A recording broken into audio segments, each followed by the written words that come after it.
Welcome to the Easy Peasy Methodcast, the podcast where I delve deeper into the easy peasy method of quitting porn. Together with AI, I create thematic summaries to ease the path to a happy, addiction-free life. Understanding the addiction trap gives you a smooth porn prison break. I'm happy to be a non-user, and I wish this happiness for everyone. Let's talk about the big monster and the little monster. They represent two crucial components of addiction that need to be overcome in the recovery process. These terms metaphorically describe the dual nature of addiction, separating the psychological dependency, the big monster, from the physical cravings, the little monster. The big monster. The big monster is the psychological component of addiction. It is the brainwashing or false beliefs that lead someone to think that their addiction provides them with comfort, pleasure, or some kind of crutch in their life. This monster represents the deeply ingrained mental associations people have with their addictive behavior. For example, a person addicted to pornography might believe it helps them relax, manage stress, or even serves as a reward for hard work. The big monster encompasses these justifications and false mental constructs that reinforce the addiction. The Easy Peasy method calls this the brainwashing. You are brainwashed into thinking it helps you relax, manage stress, etc. The method emphasizes that killing the big monster is critical for achieving freedom from addiction. This is done by dismantling the brainwashing, helping the person understand that these perceived benefits are, in fact, illusions. The method suggests that once you remove the brainwashing, by realizing that addiction does not offer any real benefit, the desire for the addictive behavior fades.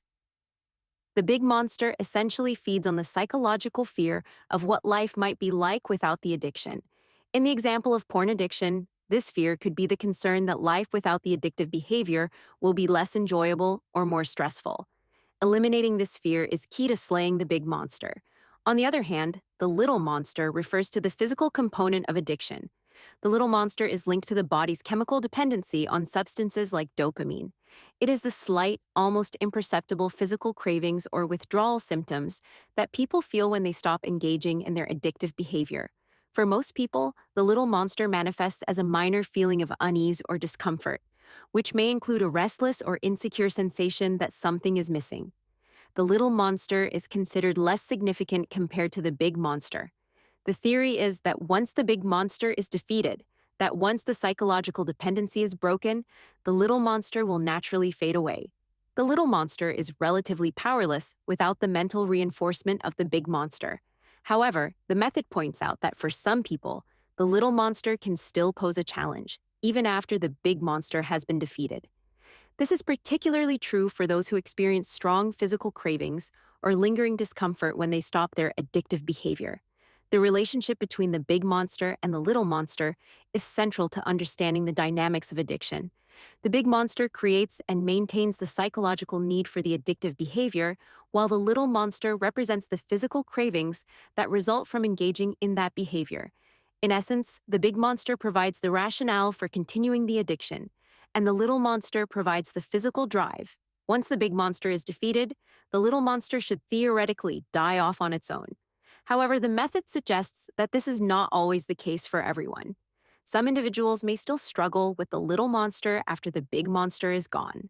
This can lead to relapses or difficulties in maintaining their newfound freedom from addiction. The little monster can sometimes trick people into thinking that the big monster has not been fully defeated. This can make them insecure, leading them to reread the book or attempt to re-brainwash themselves unnecessarily.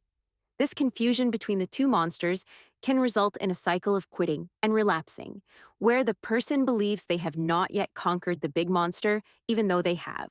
Recognizing and addressing the little monster directly, separating it from the big monster, is an important step in breaking this cycle.